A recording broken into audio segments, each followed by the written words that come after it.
Okay. Stream has begun. Let's get this connected to the Patreon.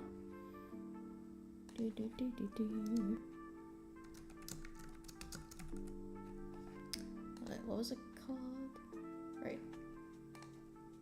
Can't remember my own title conventions.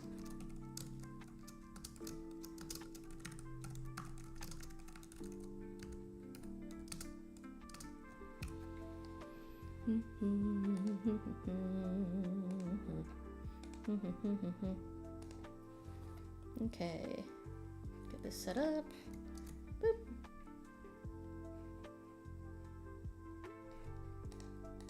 Put that in the live stream collection.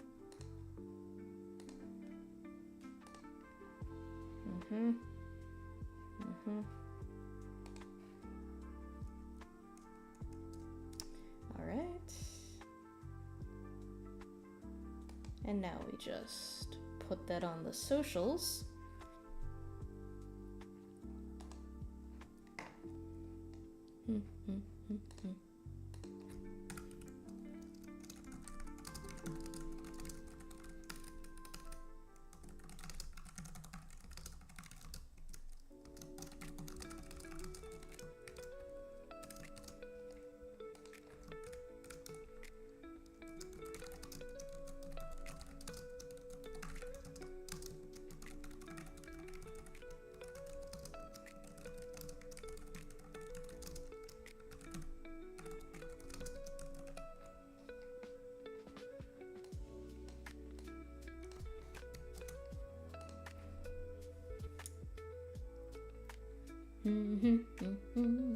This is a good playlist.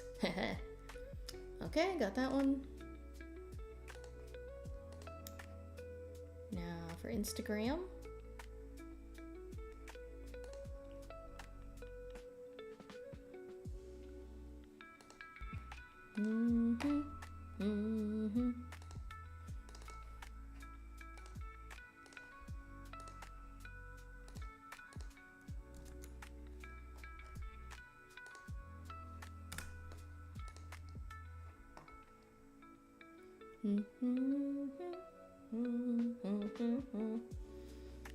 Okay, it's been advertised, although... Alright. Although I have been thinking recently about swapping this over to being free content, since, you know, the whole making Patreon my primary mode of income was unsuccessful, at least for right now. I was thinking it might be a good idea to make these free for everyone to look at, and change the Patreon, you know, stuff to just being pay whatever you want. Of course, things like the, you know, the early access to the comic and other similar things like that, those would still be, you know, pay to watch, or pay to view. But I think these live streams could work better as a way to draw eyes to the comic, rather than being a reward for those who are already looking at it, so to speak. At least that's just what I've been thinking. Alright. Well, let's get started for the day. The last couple of updates, I didn't really do any live streams on production for, because life has been kind of crazy lately.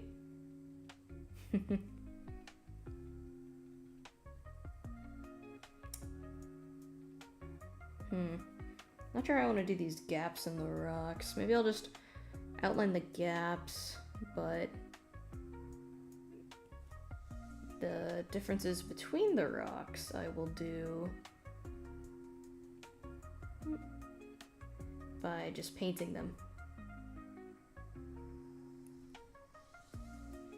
Just trying to show this is kind of a broken up rock wall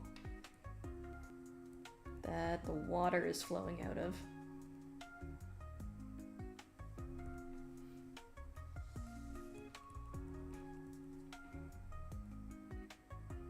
Yeah, we're getting there. We almost got it.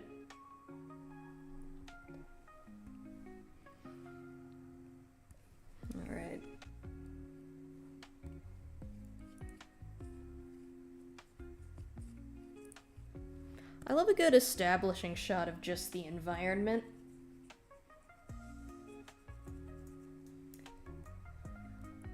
Kind of gets the, it's really good at setting tone, I find, for a scene. As well as just, you know, giving the audience a second to settle in after you've done a hard cut to a new location.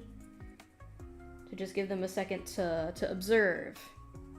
And be like, okay, where are we now? What's changed? What's the same? That sort of thing.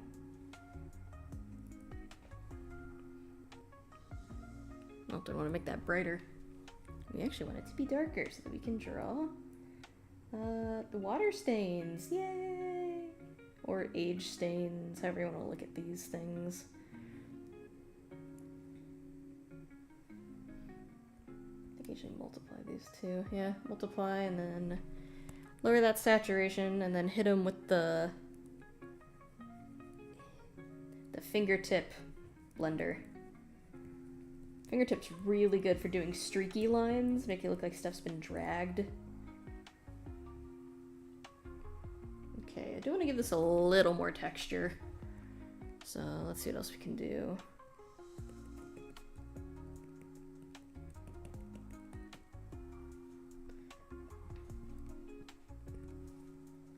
Throw on the dust brush and hit them with the textured blender. Try to make the floor look a little bit rougher.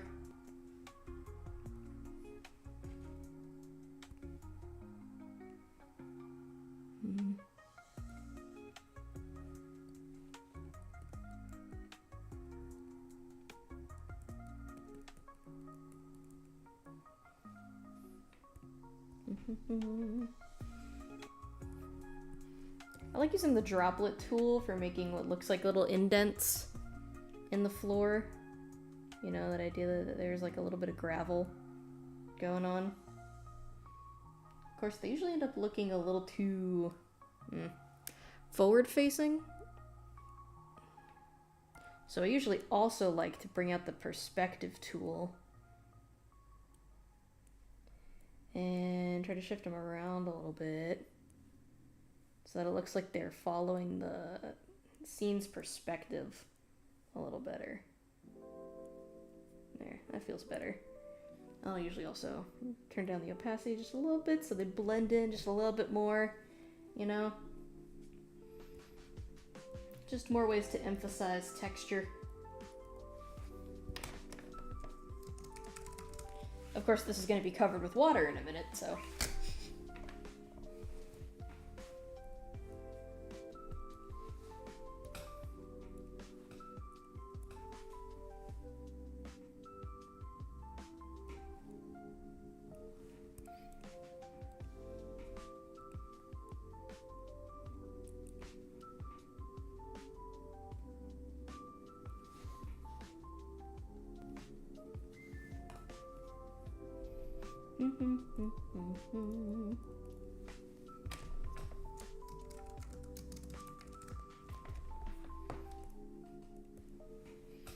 I don't try to think too much about the names of my layers. I just need to call them something so I can tell the difference between them at a glance.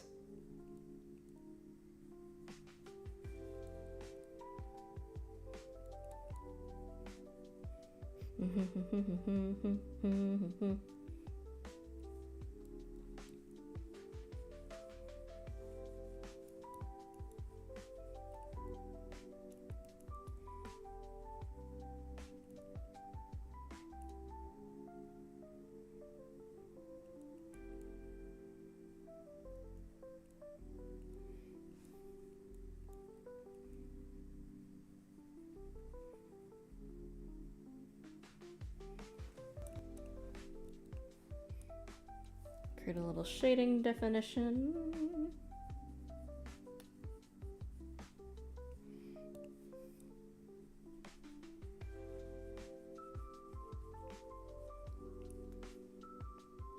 I remember back in high school art classes, I mean, even today my preferred working method is to start light and get dark.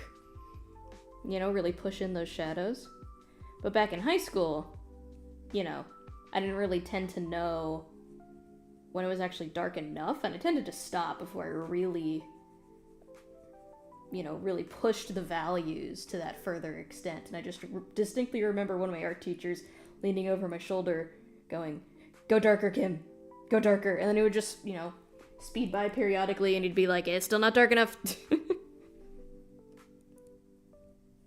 I find myself doing that even in my head now, being like, gotta go darker, gotta push those values. Gotta make those rocks stand apart from each other.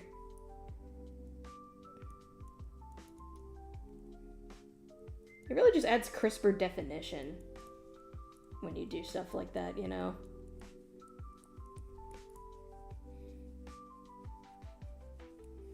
Makes it easier for the audience to identify how the rocks are touching each other.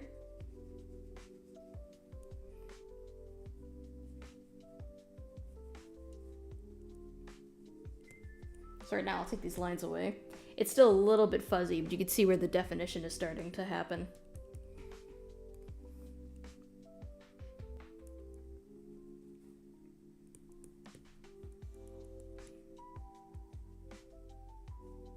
I'll go in a third time and just really push those shadows in there.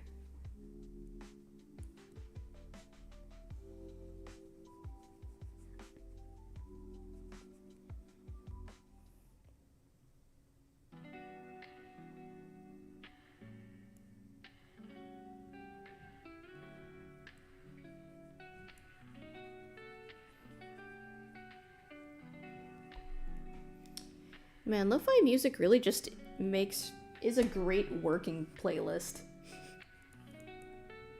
Like, I can totally see why that whole lo-fi hip-hop live stream is so friggin' popular.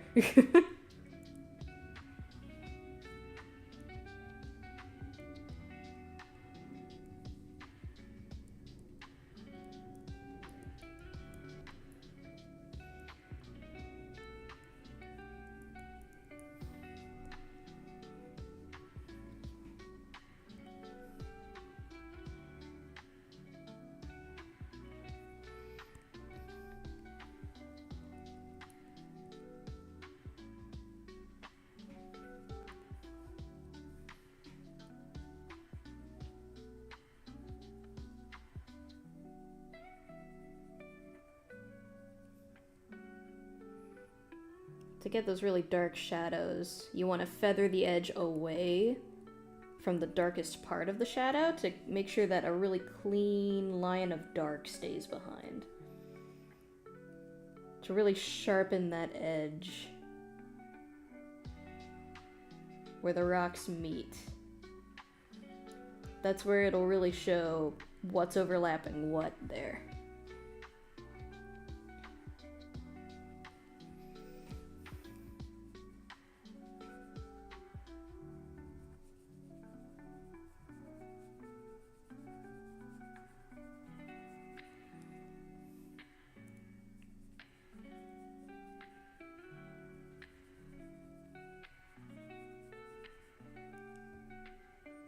Oh, I forgot one spot. Haha.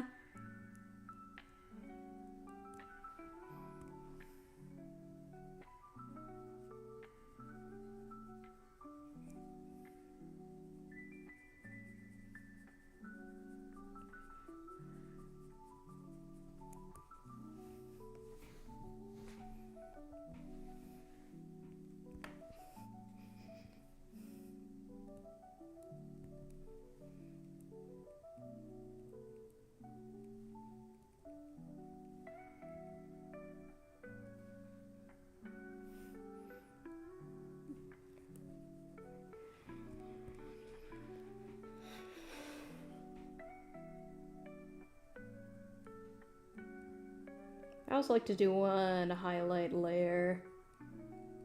Push the values just a little bit more.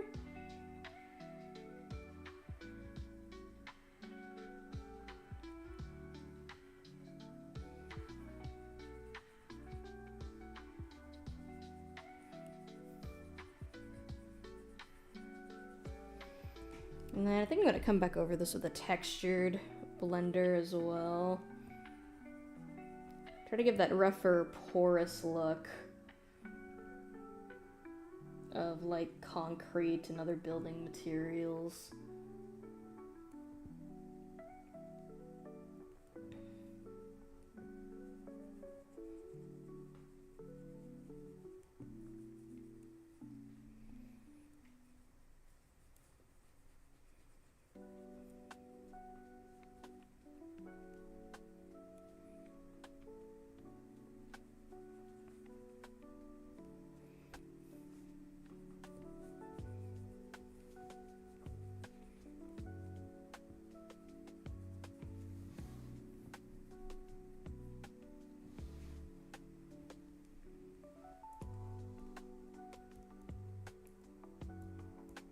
Oh, almost forgot last thing, which is the actual cracks in the wall.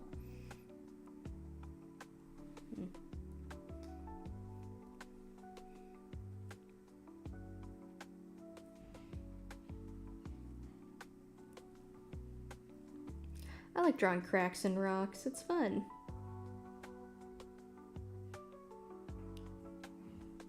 It's always fun to get to do these kind of more organic shapes.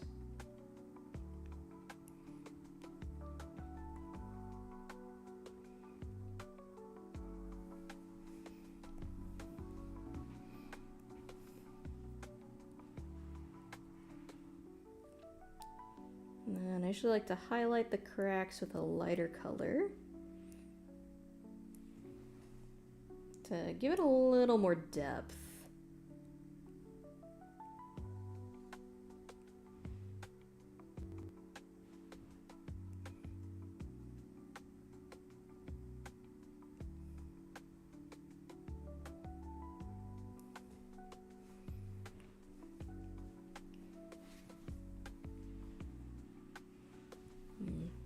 I think I want to go back over these a little bit.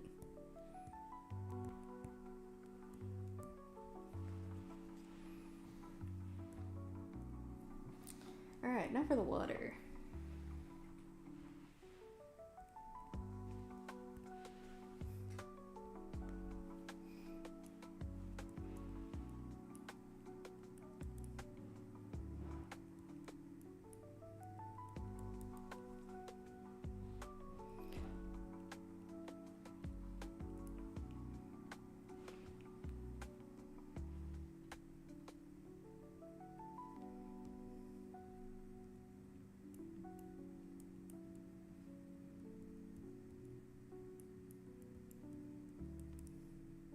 This one's got kind of a little splitting waterfall coming out of it.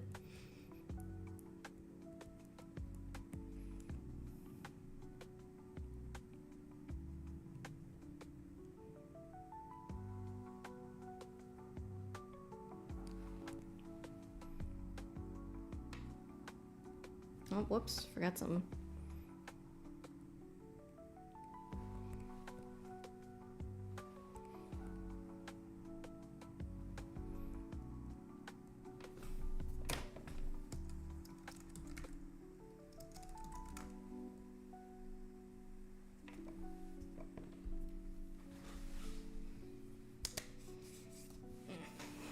Just here for a sec.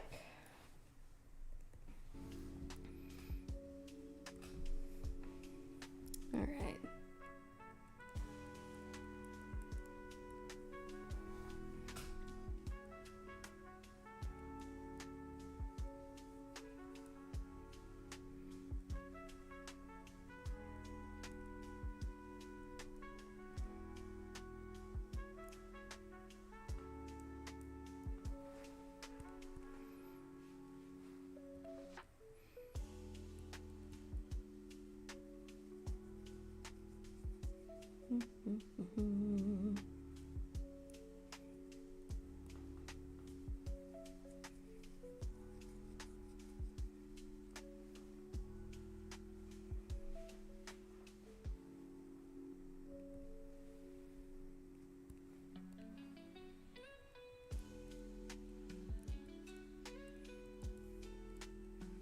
Just using different values here to show the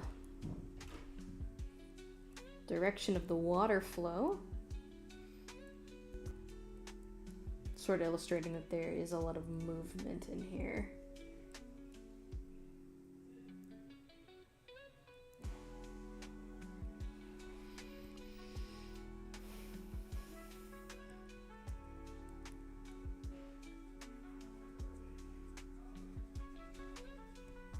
I'm just doing some light blending to unify these values a little bit. And now they're into the really darks is when I switch techniques.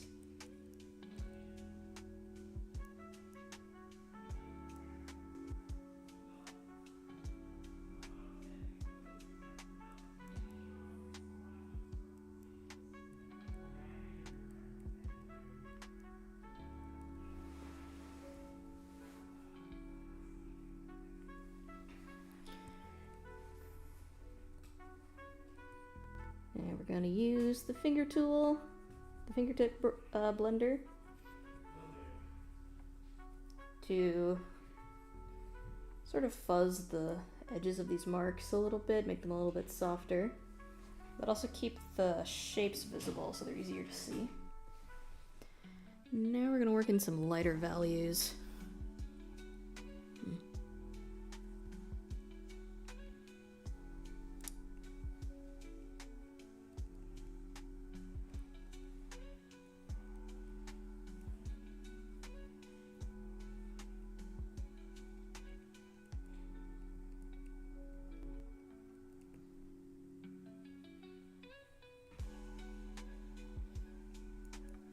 I guess maybe I should talk about life stuff a little bit, huh? Job hunt is still ongoing, which I'm honestly pretty surprised about. I don't think it's taken me this long to get a call back for a job before. Which is a little concerning, but you know, I'll be okay without a job for a bit longer.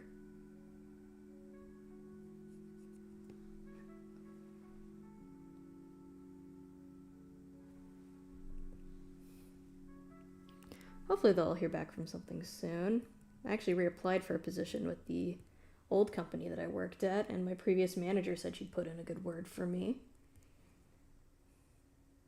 I think I would like to get that job just because it's doing something that I already have plenty of experience in. So I know it's something that I can just sort of jump right back into without much preamble.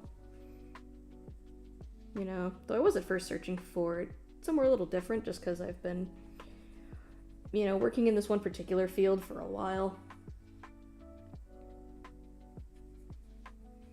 And I would like to do something a little different. I think I want to push the shape of this a little bit more. But, you know, this is sort of a situation where needs must, you know.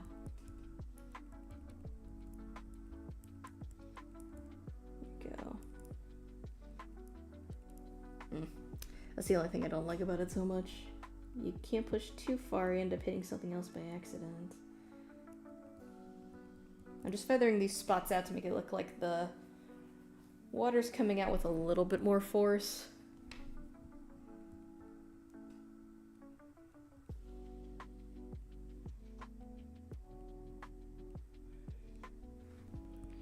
Doing a little bit of spray here. And then we're also going to come back in with a little bit of white.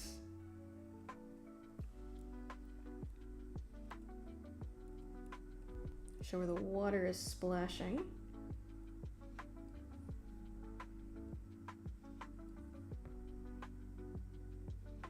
Where it's, you know, making contact with the water that's already there.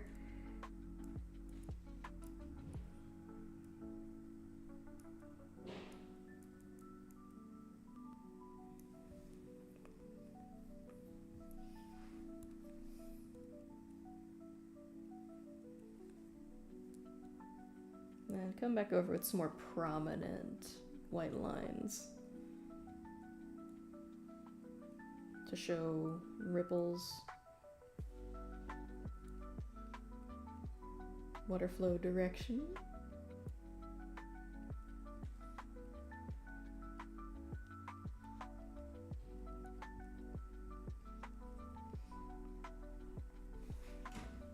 All right, that's the water.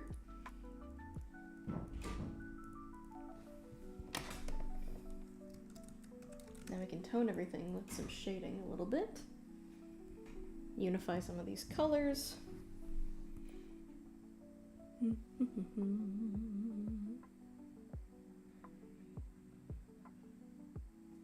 Gotta find it, hang on. So aside from, you know, job stuff, another thing that's keeping me down is I've had a run-in with a surprising amount of headaches recently. Not just any headaches though, migraines specifically. I get chronic migraines, have for most of my life. It's something I'm relatively used to, but honestly, ever since I reached my like 20s, they've been a lot less frequent than they had been like back in high school. So the fact that I had like 3 within a couple weeks time of each other was really throwing me off. And you know, the unfortunate thing about migraines is when I get them, I'm blessed with the type of migraines that messes with your sight. So I get these fuzzy spots in my vision, what they call auras. And I basically can't see anything for like 3 hours while my head starts to hurt like crazy.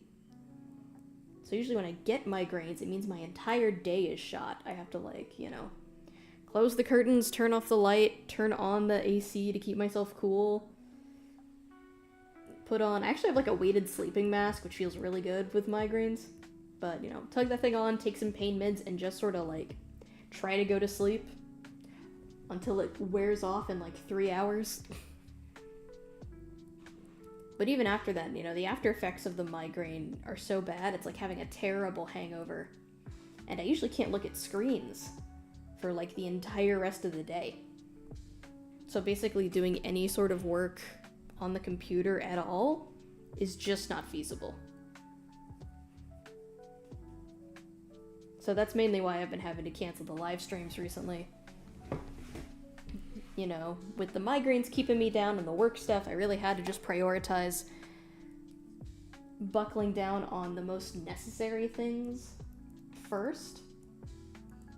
And side projects had to fall to the wayside a little bit.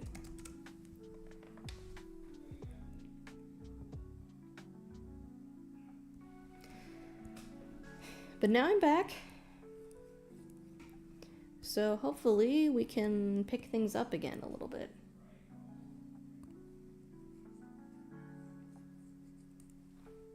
Ooh, this actually turned out really nice.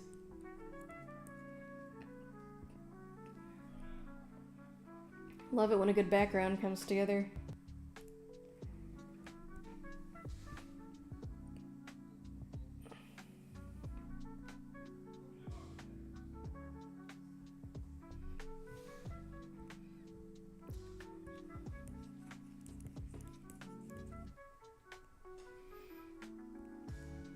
It's kind of odd to say out loud, but some of my favorite things to draw are really just close-ups of specific body parts.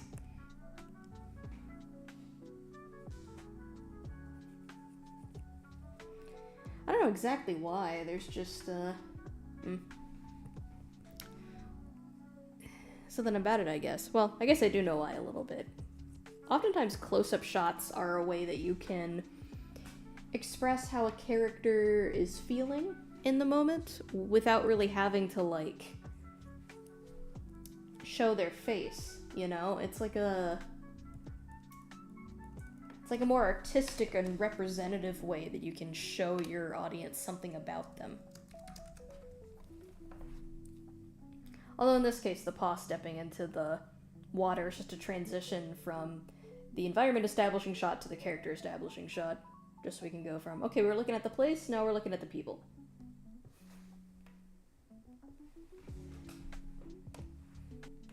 But, you know, it's amazing how much you can express about characters or your story or just an idea in general through just minimal display of a close-up shot, you know?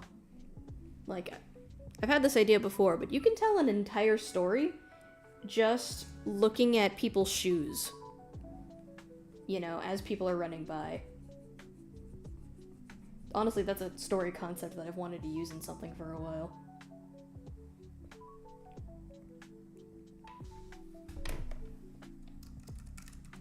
Trying to keep the background a little more indistinct in this one, just because the foot is supposed to be the focal element. So we don't need too much information about what's going on back here. Actually, I think water's going to be done last, because it's going to overlap the foot a little bit.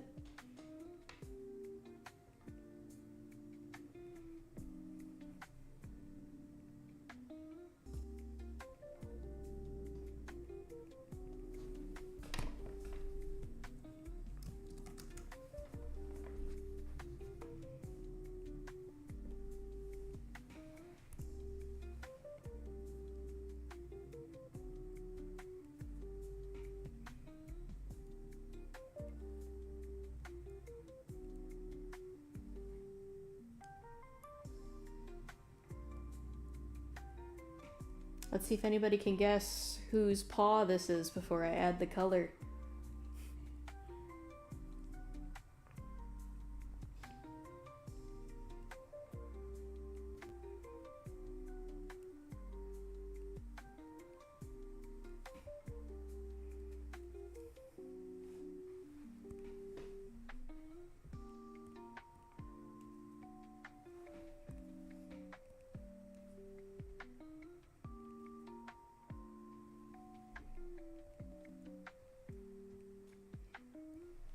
Time's almost up. Can you guess who it is?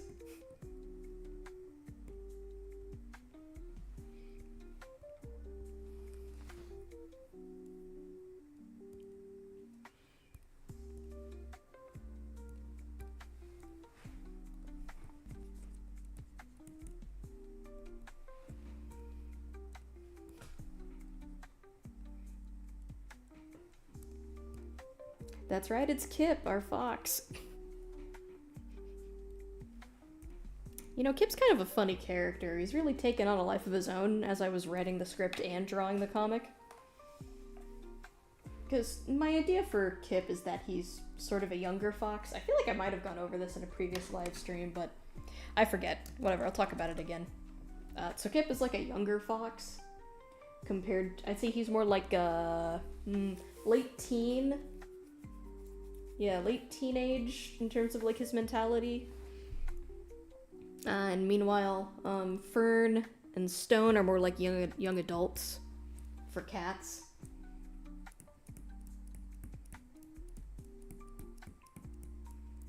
You know, so Kip's a little bit younger than the other two.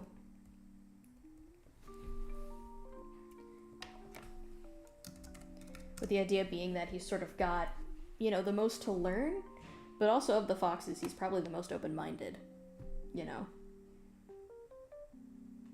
Because of the fact that he is younger. And I initially wrote him to be kind of, you know, more naive, a little bit more unsure about things, with sort of a false bravado that kind of matches Stone's mentality about things a lot of the times. They're actually probably the most similar out of all three of the characters. But as I was writing him, and, you know, the way I wanted him to respond to different questions and things, he came out a lot more sassy than I had initially intended.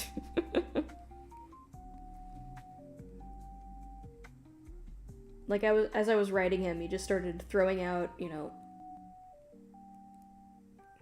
quips and remarks and comebacks to Stone's agitating, which I think can sometimes make him read as a little bit older than he actually is.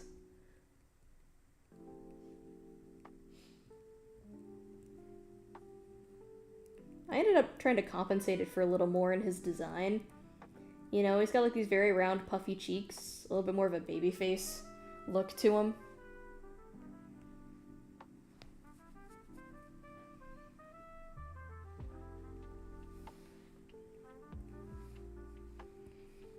But I think it sort of resulted in this interesting dynamic where you've got this technically younger fox that can still hold his own when Stone's being a jackass.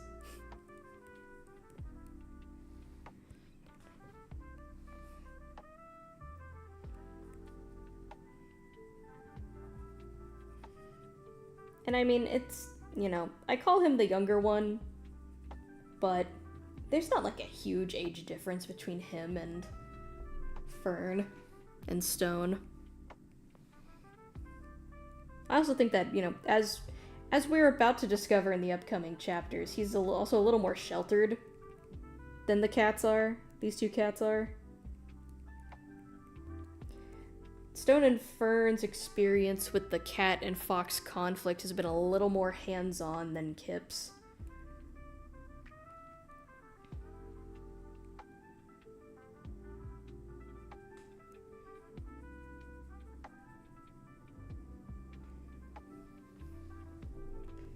Kip hasn't felt the effects as directly as the cats have, and even some foxes. Honestly, there's other foxes who have, you know, been more directly affected at the hands of this conflict than Kip has been.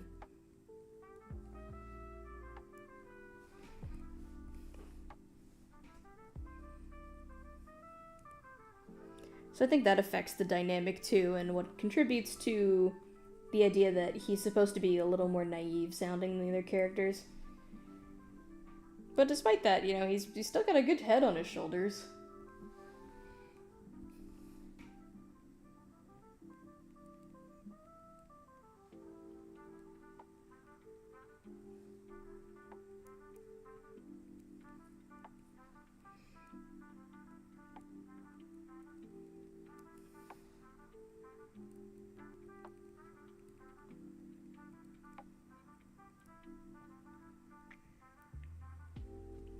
A little bit of white added to better identify the splash zone.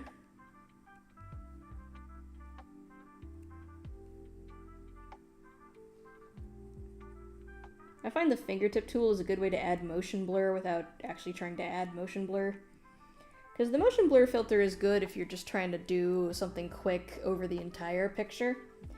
But if you want something a little more dynamic and adjustable, where you got like things flying in different directions along the page, I find this just tends to work a little bit better.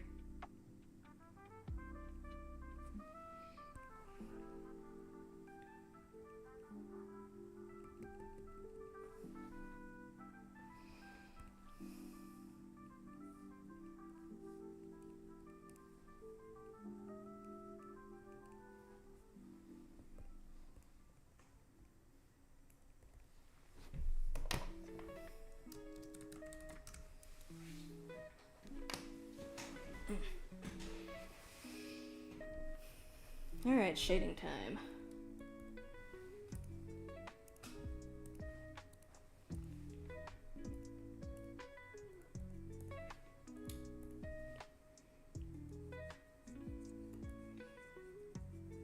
So I think at this point we have officially reached the halfway point of Rising Waters, which is pretty exciting. But also makes me think of how much more I still have to do. This particular story I think is going to be running for quite a while longer.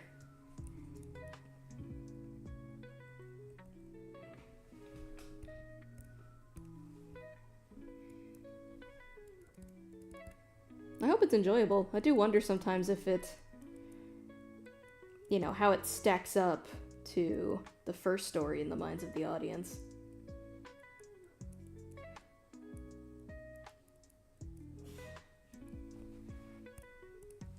This one, in Rising Waters in particular, really excited me to write, mostly because of the world building elements that were in it. That and the characters. Like, Fern's design is one of my favorite ones to draw over and over again. Which, if you're working on a comic, is usually a good thing. Because it means you get less bored drawing the same things over and over again. But yeah, it was mostly that world building element, finally getting to talk about, you know, some of the socio-political dynamics of the world, what exactly the cats are having to deal with now that, you know, the wild animals have started creeping back in.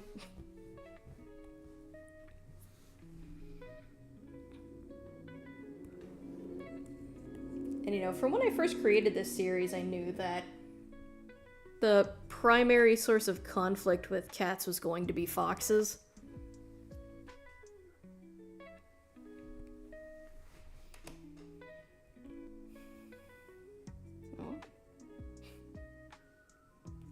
It was just an idea that I found to be particularly inspiring or intriguing.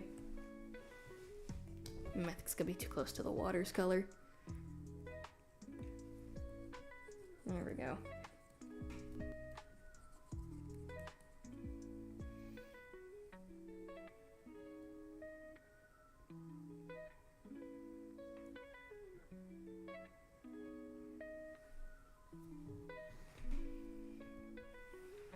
Mostly because, I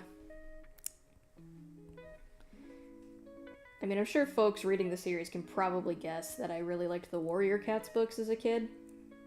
That was sort of the first series that turned me on to the animal xenofiction literature genre. And I've consumed a lot of books within the same framework since.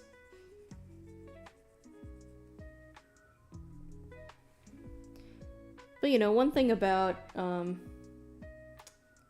these animal series is that they don't really tend to touch on relationships with other species too much.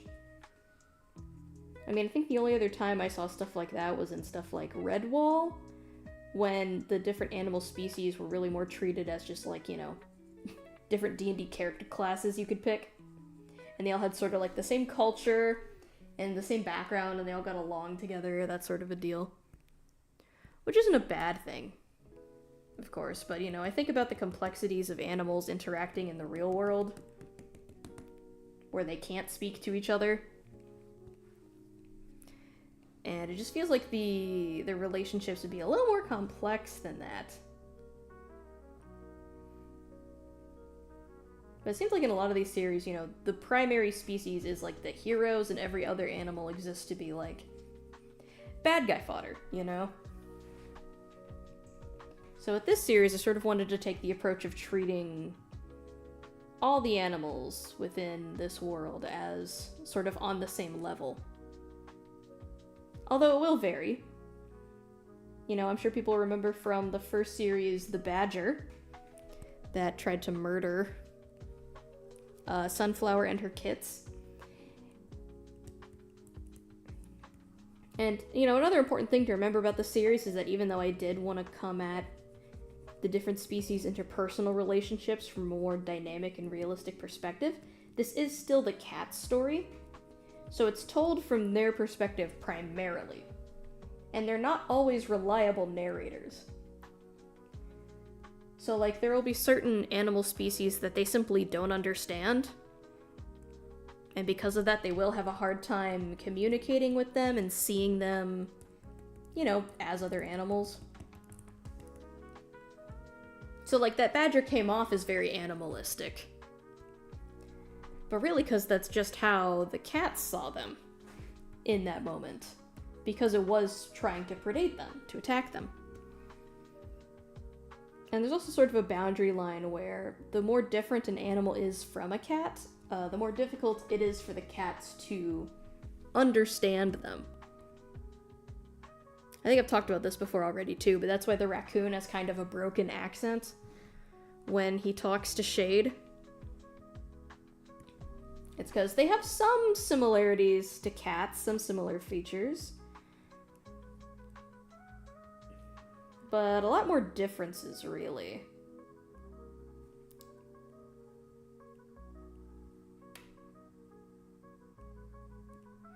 So there's a bit of a barrier in communication for them, in that sense.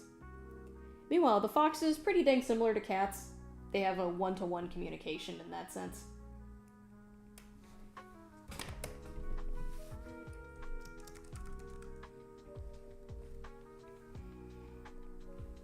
So yeah, I wanted to tell these stories from the cat's perspective, but I didn't want to leave other animals out of the picture, because I feel like including them adds a lot more dynamicism to the world.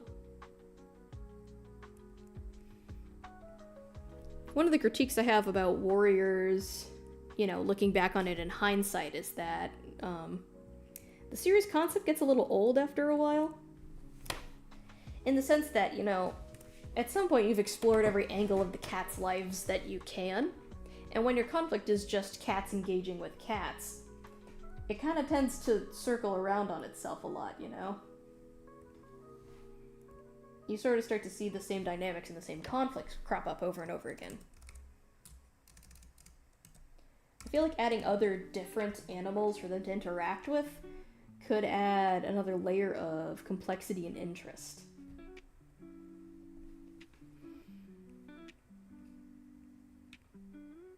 So that's why I'm doing that here.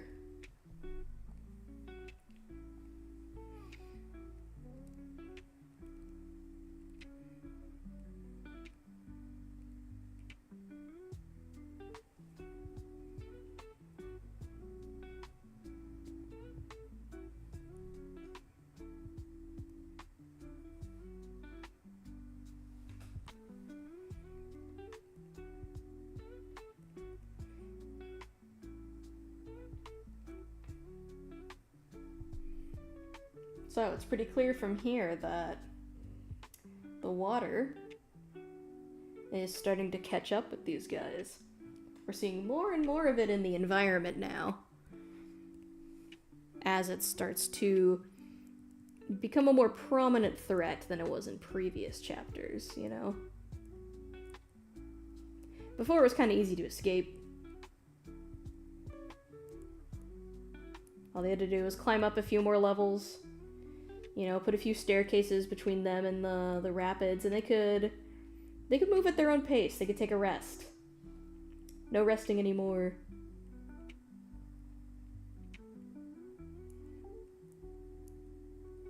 And of course, lack of sleep just makes, everything worse.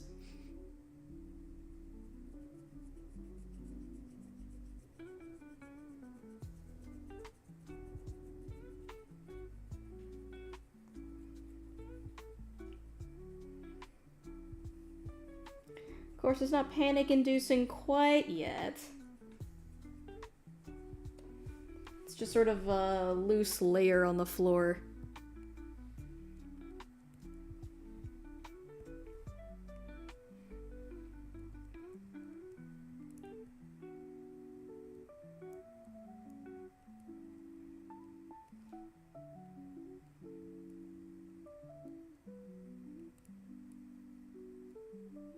I quite enjoy making water. I like drawing these little, loose, water patterns on the page. It's nice, very soothing.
Oof, it is a workout on your arm, though.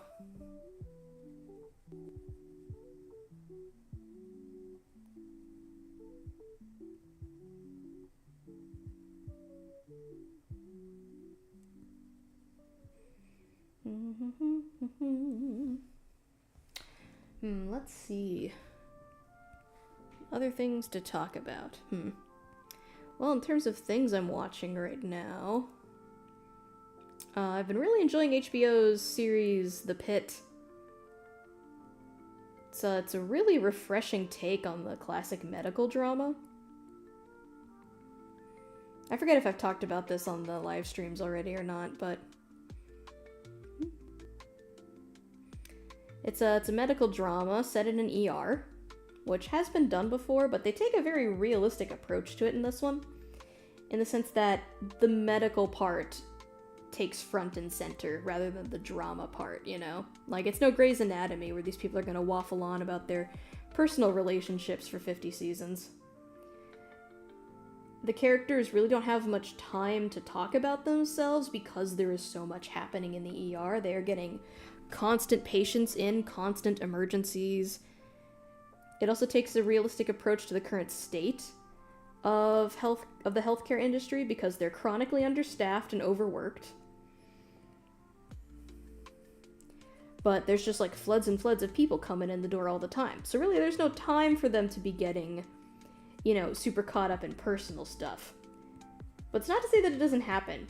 Sort of like in between the disasters and even during them sometimes.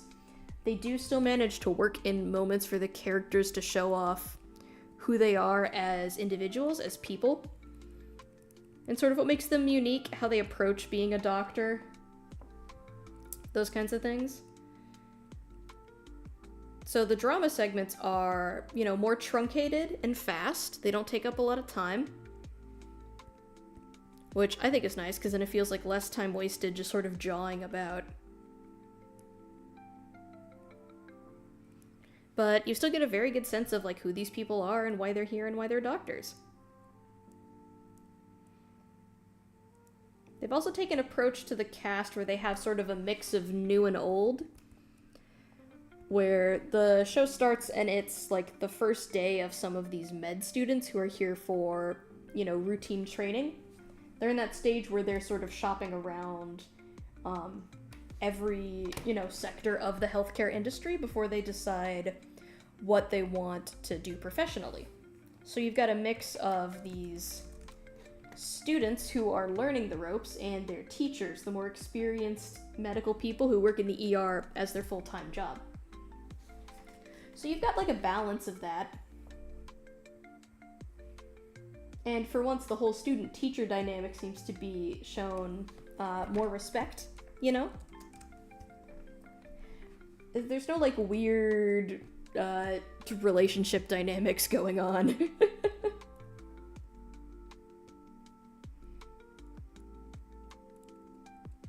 With people like, you know, getting into romantic entanglements with their bosses or something. They just set up, you know, you got these characters who are the rookies who are learning the ropes and their teachers, and that's their relationship to one another, and that's where it stays.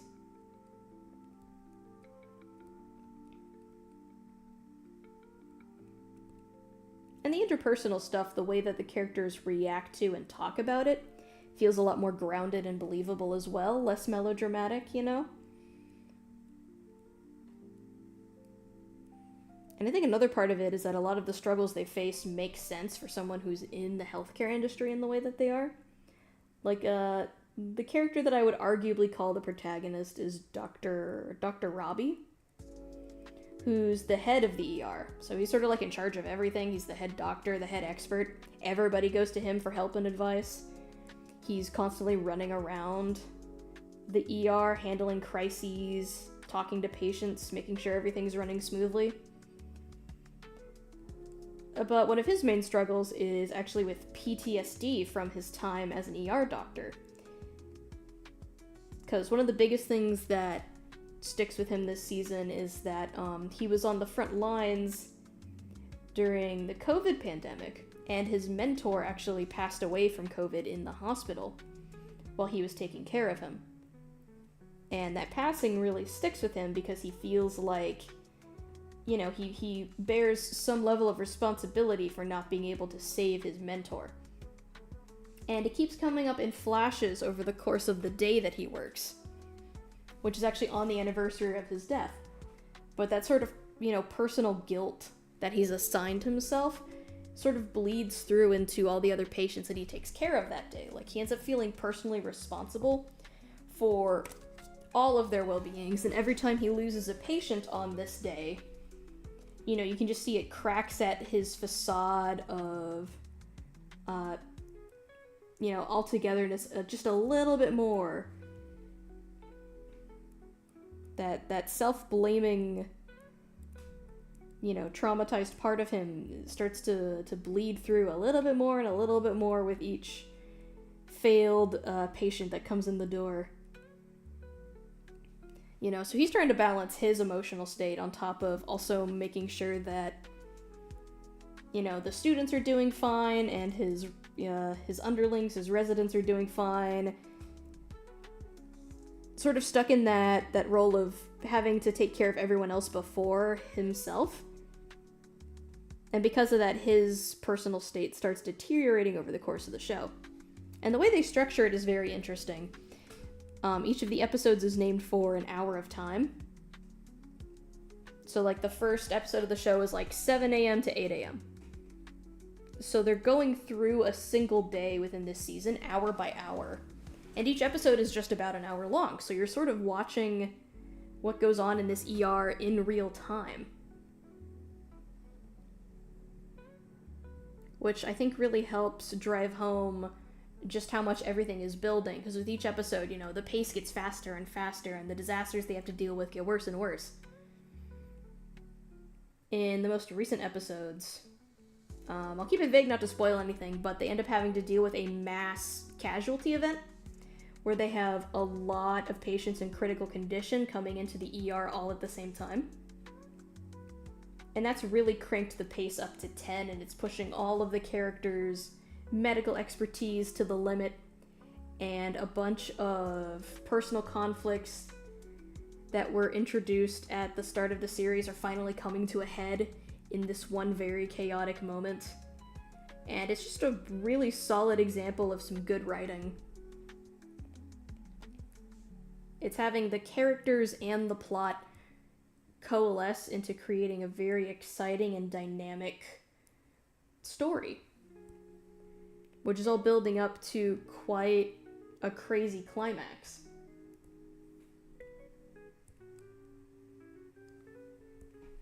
And it's still going. I don't know exactly how many episodes that they're gonna do. When they started the show, the characters mentioned how they're on 12-hour shifts, which made me think, okay, it's gonna be 12 episodes. But, then the disaster hit, and that was in episode 12. So, last Thursday, they just did episode 13. And that still felt like it ended on a cliffhanger. So now I don't know if I don't know how many episodes they're doing. If they're going to do a full 24, we're going to see a full 24-hour shift. If these guys are literally going to be stuck here all day. Or if they're going to wrap up the mass emergency plot line and end the episode there. In which case we might end on kind of an awkward number, like maybe 14, 15, 16 episodes. I suppose I could look this up and see how many episodes they have planned, but I don't know, that feels less fun, honestly.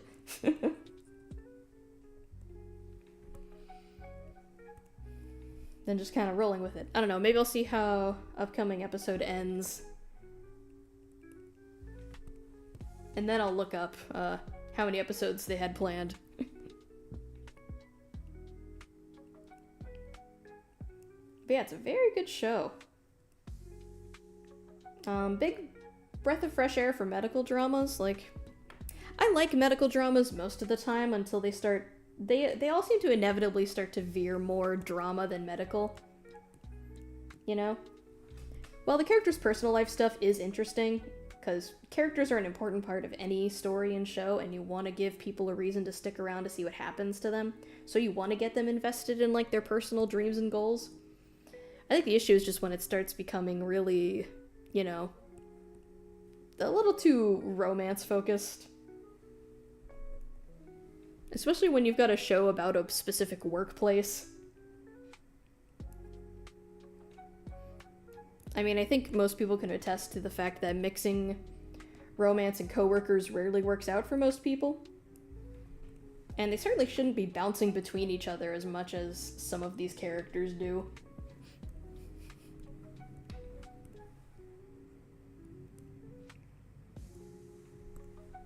I feel like Grey's Anatomy is a good example. That show is still going. I couldn't get past 3 seasons, because by season 3 I was just shouting at the TV screen, "You're adults! Talk to each other!" Have, important, difficult, vulnerable conversations. That's kind of what adulthood is about. And, like, I know that's not easy, you know? I mean, I think most of us have a hard time with conversations like that in the real world. But there's only so long you can watch another person flail around before you just get kind of fed up with it. And for me, that was 3 seasons. I don't know, man. I got a lot of things I could be watching. I don't want to waste my time with something that's just gonna jerk me around for 50 seasons. I'd rather go watch the X-Files. Watch 2 nerds hang out. Oh, speaking of 2 nerds hanging out, new Dandadan chapter dropped today. Very good, very fun. I was kind of hoping we might jump to see Momo, but I'm also fine checking in with Okarun too, because he is kind of, in a tight spot. Although Kenta really came in clutch with his sci-fi gadgetry. Which we learned that dude was actually doing some creative, mind exercise practice so he could better use the shape-shifting nanotechnology, which is very cool of him. I appreciate that he was putting so much effort into, you know, increasing his tool set for the next time that they got attacked by something.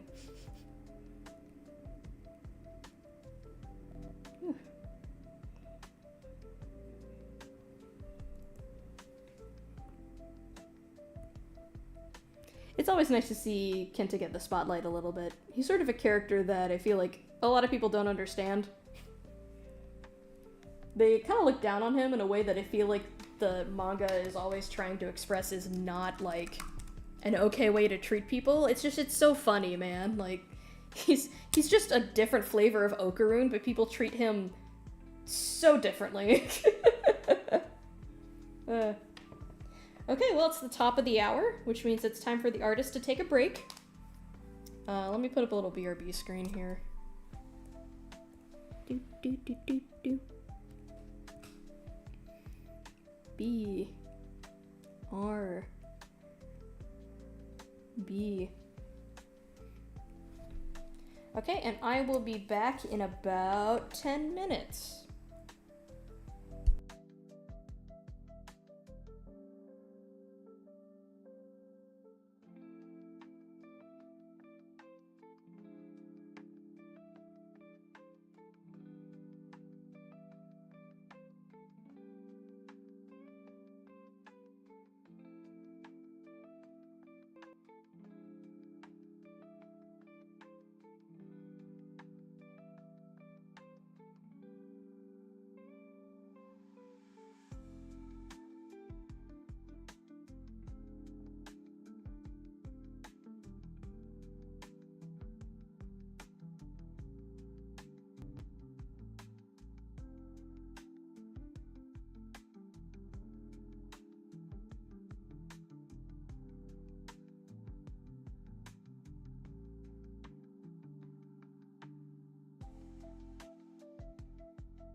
Alright, I'm back. Did you miss me?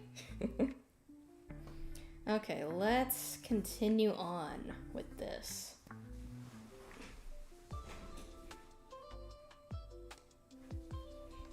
Mm-hmm.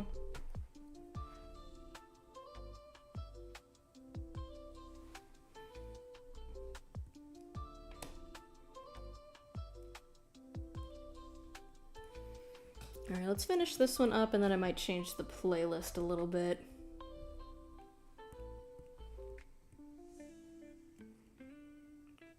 Not that this isn't a good playlist, but you know what they say, variety is the spice of life. Oh, has this been on the wrong thing the whole time? There we go. Wrong layer! Love when that happens.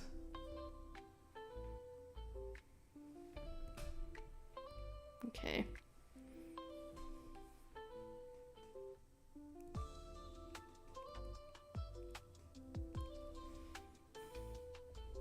I tried out using color lines for this story, but I don't like it too much.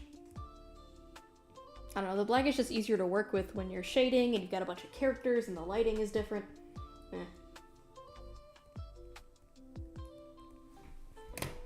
Personal preferences, I suppose.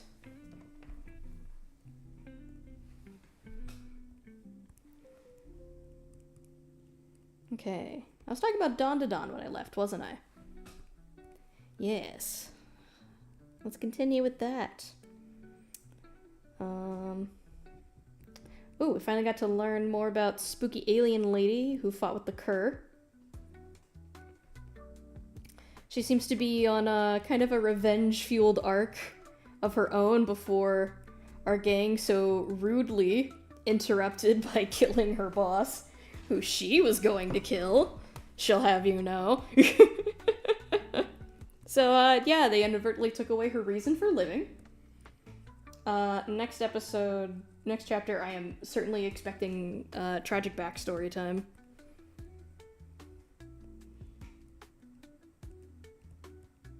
I mean, we definitely ended it on a shot of her and her lover from back before the Cur took over her planet.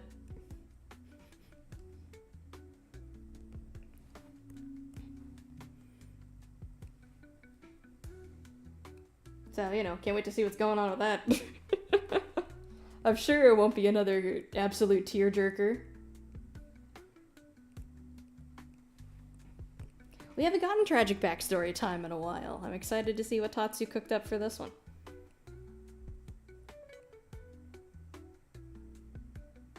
Also curious to see how the issue between Okarun and his bully is resolved. Because he's here, but he sort of feels like, he was just sort of thrown into the fight as a useful pawn.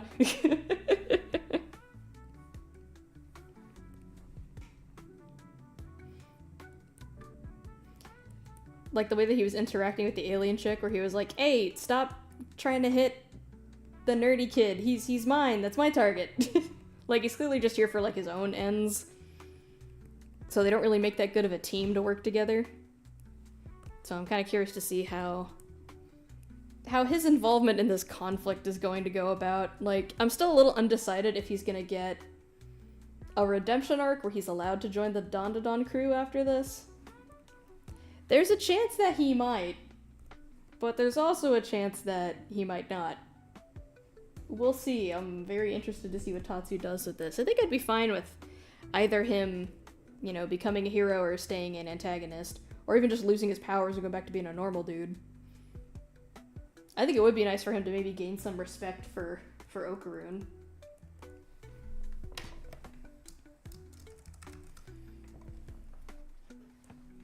Sort of come to realize that, you know,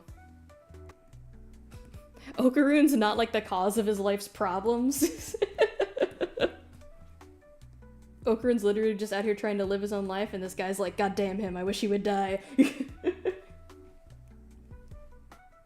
Really the true definition of a mindless hater.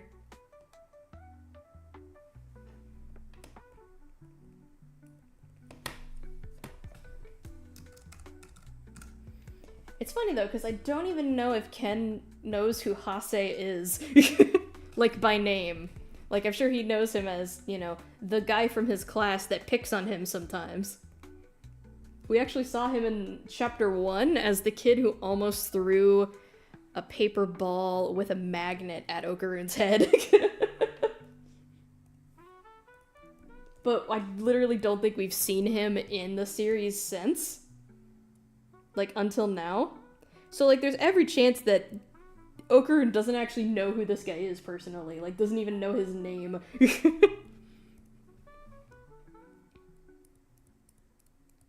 It really feels like that. You took everything from me. I don't even know who you are, meme.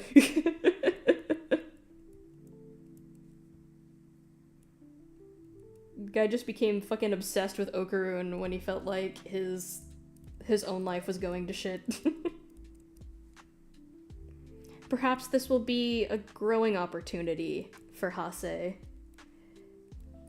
Perhaps he will learn that being a dick to people isn't how you make yourself feel better about things, and that Okarun doesn't deserve it.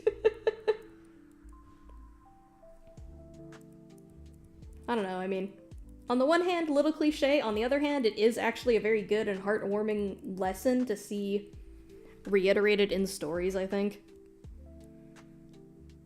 Because, you know, I think redirecting dissatisfaction into anger at someone else is a very normal part of the human psyche. It's like a normal flawed part of it that we all have and kind of struggle with, you know? Because it's just easier and it makes you feel better to be able to pin, you know, your discomfort with your own personal feelings onto someone else than it is to actually, like, face yourself and recognize in what ways you've failed, you know, in your own sense, in its own sense. So I think repeating this message is good because I think it's a message that new humans will always have to learn. Like, every generation is going to need their own version of this story so that they can understand, hey, it's normal to feel this way, it's human, but it's not okay to take, you know, your own feelings out on other people.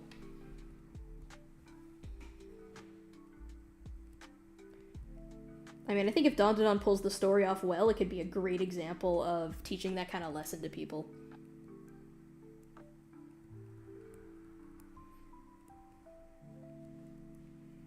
The Dandadan cast has been growing pretty big, and I know that that's something that, like, some people I've seen have flashed a warning sign about it, where it's like, hey, cast bloat, sometimes isn't very good for stories. And I do think that that is something to keep in mind. But I think Dandadan is going to avoid it for the most part, because Tatsu goes about adding characters to the group in a very interesting way, in that they're all introduced individually on their own time with their own arcs. And they don't really come into being part of the gang until, you know, they're really ready and it's really necessary for them. Like, Zuma got introduced, and then he left the series for like 10 chapters. Because he was healing in the hospital. And that gave us, I think, a little more time to adjust to the new arc we were going to go on, the new storyline we were setting up, the couple of new characters that we'd already introduced to the party, and then they added him back in once things had stabilized a little bit more. So I think Tatsu's been pretty good about adding characters in slowly and not overwhelming the story with a whole bunch of them, and making sure that everybody gets the chance for some screen time. Especially now that we're in this section where everybody's sort of split up and having these smaller group battles. It gives us a chance not only to see some characters interact with each other who haven't gotten the chance to yet, but to also make sure that everybody gets a little bit of screen time in this new conflict. So, if they wanted to add Hase, I don't think it would be a huge issue. Although I also think it might be nice to have some characters that are kind of like reserve members of the crew, where they're not part of like the main group that gets all the focus in the story, like, you know, the Okarun and Momo squad. But they're just sort of like around in the background. We see them, we interact with them sometimes, and they only show up when the other characters really need the backup.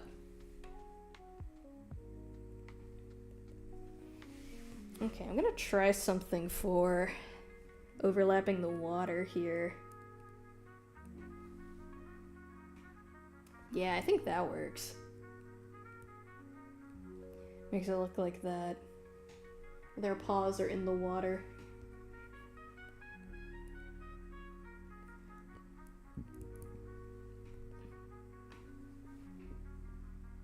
Yeah, that works really well, actually.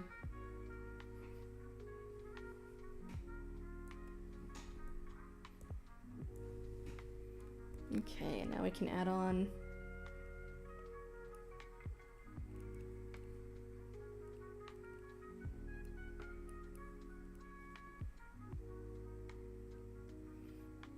some white for ripples and water direction.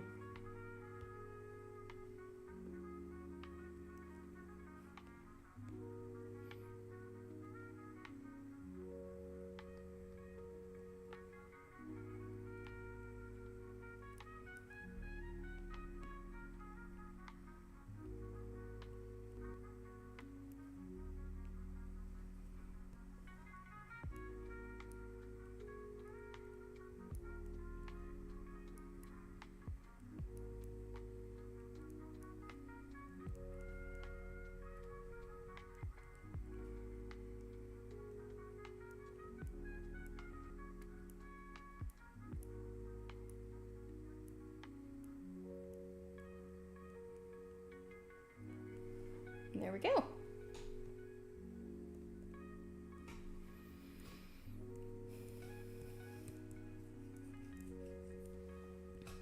Do the final overlay, and we can call this panel done.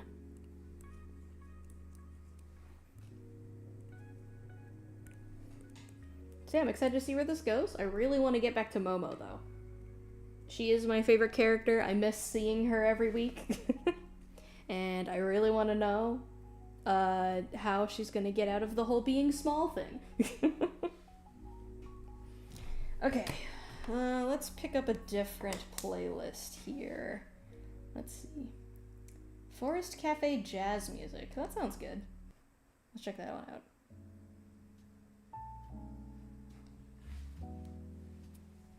Alright, it's jazz o'clock, everybody. For the next half an hour, I guess, because that's how long we have left.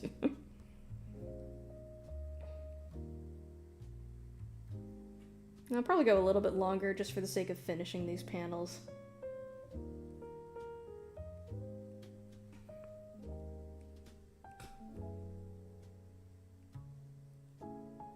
One thing I'm definitely not excited for is trying to schedule working on the comic in between a work schedule again.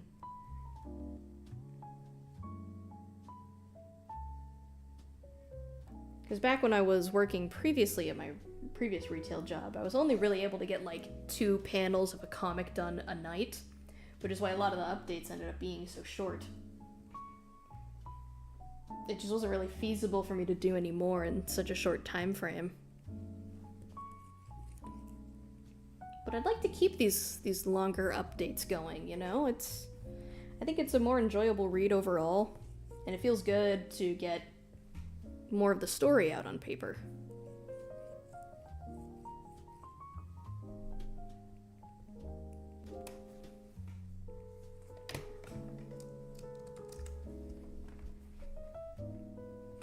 But we'll have to see, you know, needs must, like I said. Bills come first.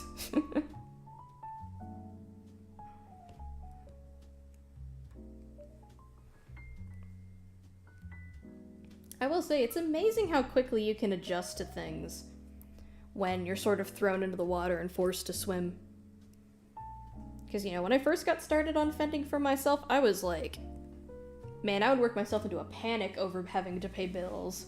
You know, just that constant question of, what if I can't pay it? What if I can't pay it? But then, you know, I got my job and I started paying it.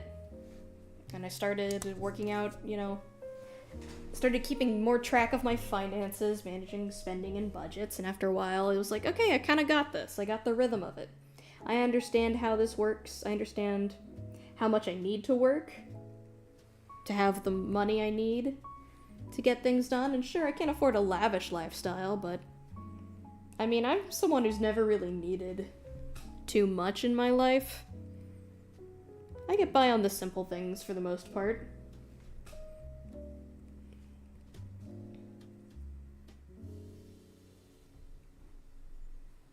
I mean, as simple as anyone's life can be these days, with technology sort of woven directly into our lives. I saw someone raise an interesting point about, you know, people talking about how the older generations always tell the younger generations that if they want to afford a house, all they gotta do is stop buying all of these, you know, frivolous expenses that they don't need. And then someone sort of broke down the numbers of what pricing for things is like now, and the truth is actually that these little, you know, frivolous expensive are actually just generally more affordable than something like buying a house. Like, sure, you could deny yourself every little pleasure in life until you can buy enough, until you accumulate enough to buy a house, and it'll take you years upon years to do it on the incomes we get these days. But, you know, affording, like, a gaming PC,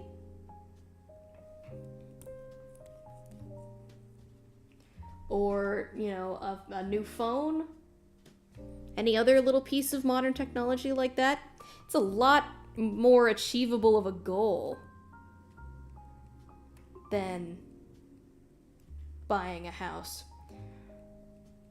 So it just sort of puts in perspective that, yeah, spending habits are different, but that's because what we can spend money on is very different. You know, and as much as everybody wants that home ownership dream, I mean, if it's so unfeasible that you would have to live like a monk for 10, 15 years, I don't know, I can understand why for most people it's just not worth it.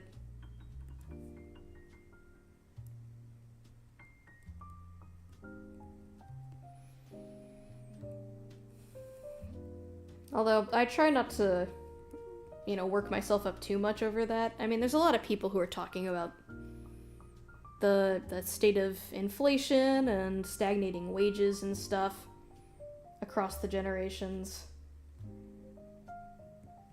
And the truth is, thinking about that all the time is just gonna drive you nuts. Because there's not really anything that the average person can do about that. So I try to, like, not think about that stuff too much, and I just try to buckle down and make things work, you know, as I can right now. And that means focusing on finding a job in whatever low-paying form that may take. Start building up my savings again. And try to do what I can to push myself into possibly a more profitable career. I've actually started taking some online certification classes in graphic design. And I'm thinking I'm gonna try to retool my portfolio to focus on that. Sort of pivot my way into that category of jobs.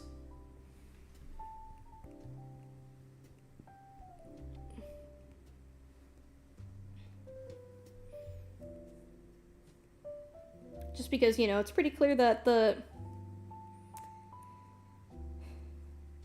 me and the animation industry are just not very compatible right now, and, you know, I've gotten to the point where I'm just kind of tired of knocking at the door the whole time. I haven't completely given up on the goal, of course. I'm still gonna keep building my story skills, gonna keep working on this comic, probably still applying to jobs. But, I don't know, I want to land myself into something. And I think graphic design feels a lot more achievable right now.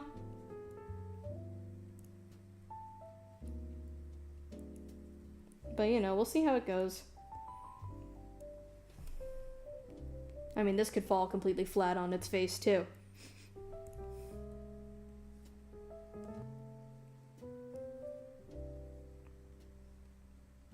I'll have to see. I was feeling pretty down on myself about the state of things for this past month, especially after I had to spend most of my accumulated savings repairing my car, which was tragic, but unfortunately I really need it for commuting purposes and such. But you know, I was sort of looking at my pitiful bank account, my lack of a job, and I was feeling pretty down.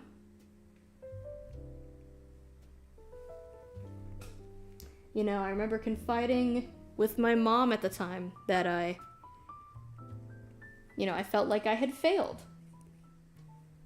Like I was doing something wrong. And then she told me something that I felt was, important to put things into perspective. She said, "Kim, it's not about failure, it's about a lack of opportunity." And I think that's true, that chunk of, a month where all this stuff was happening to me at once. It was, a lack of having opportunities that I could capitalize on.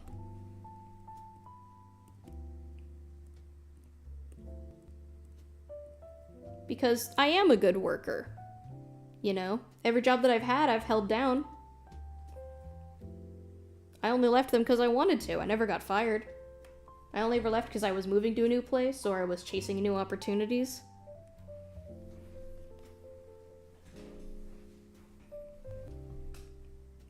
I'm a good worker, a fast learner. I've excelled at, just about everything I've put my mind to.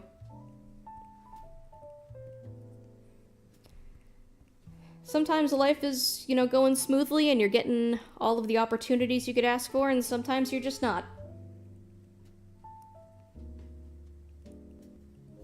And you can't judge your own self-worth by the times when it's not.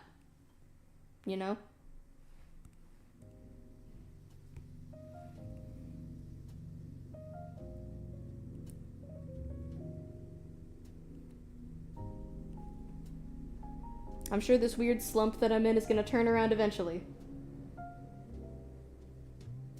And it will for you guys, too. If anyone's in a similar situation when they're watching this.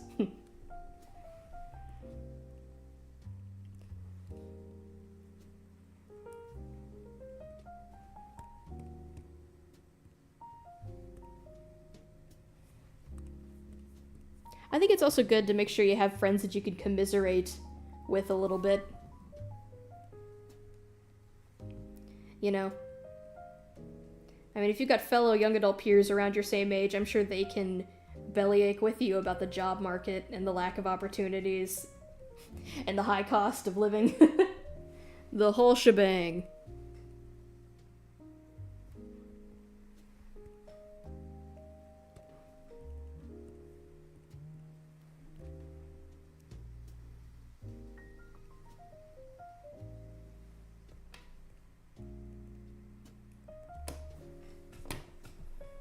And it's nice to just have some people you can hang out with to take your mind off things.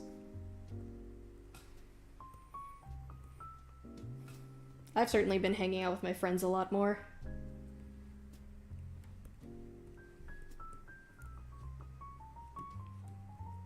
Talking with or just spending time with other people, I find, can really help take the edge off when things just feel like they're getting out of hand, It makes the life problems feel a little bit smaller. A little more manageable.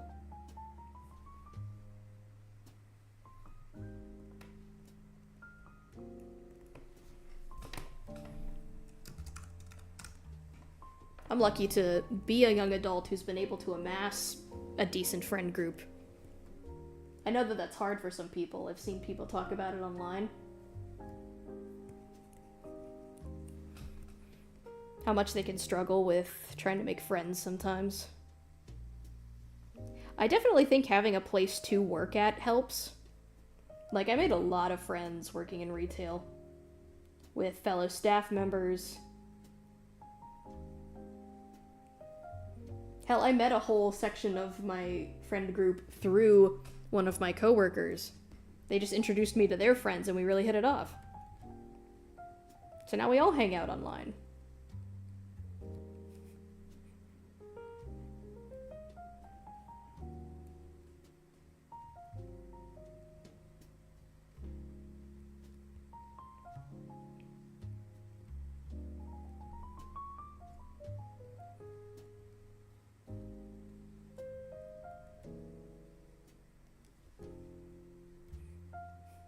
I've seen a lot of people talk about how they just don't know how to make friends as an adult. And when you try to think back to how you made friends as a kid, it can be kind of hard to remember. Since that time was so long ago. But I mean, as someone who has gone out and made friends as an adult, I think I've learned that oftentimes all you really need to do is ask. Weirdly enough.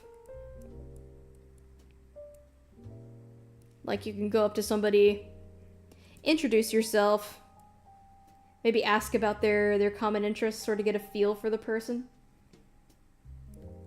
And then just, straight up ask, hey, do you want to be friends? It feels awkward as hell, sure, but I think most of the time being upfront about wanting to hang out with people is the best way to hang out with people.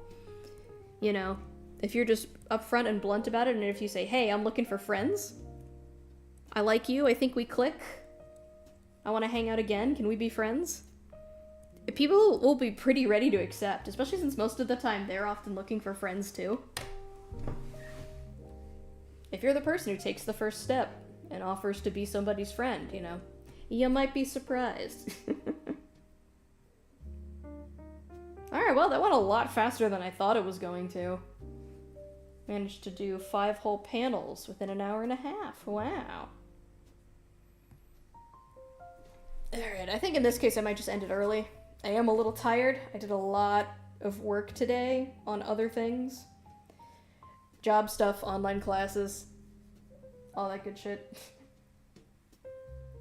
Alright, so I think I'm gonna call it here for the day. Thanks to everyone for joining me, if you did, and to all those who are watching this in the future. And perhaps next time I'm back here, it'll be as a public live stream available just straight up on YouTube and the Patreon. Alright.